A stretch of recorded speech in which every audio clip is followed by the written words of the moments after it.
yazsıгыр, кайсы видеого yazsıгыр. Шунусқа больницаның алдына келеміз. Қоғамдық ортада екі адам темекі шегіп отыр. Барып хаттама толтырамыз. Видеосы бар, тастап тұр қазір. Yazsıгыр, өтті ма сізге?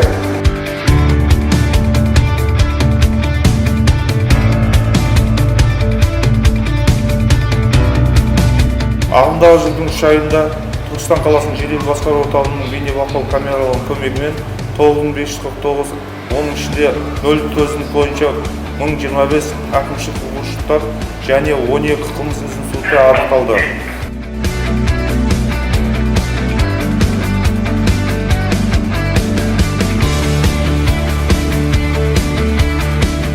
Жедел басқару орталығының 102 арнасы арқылы 10.426 ақпарат қабылданып, 5733 шақырту хабарламасына жедел ден қойылды. Жедел ақпаратқа сәйкес 237 қылмыс тіркеліп, оның 194 кезекшілік тәулікте ашылды. Көрсеткіш саны 81% құрады. Біздің басты мақсатымыз қоғам тәртібін қамтамасыз ету.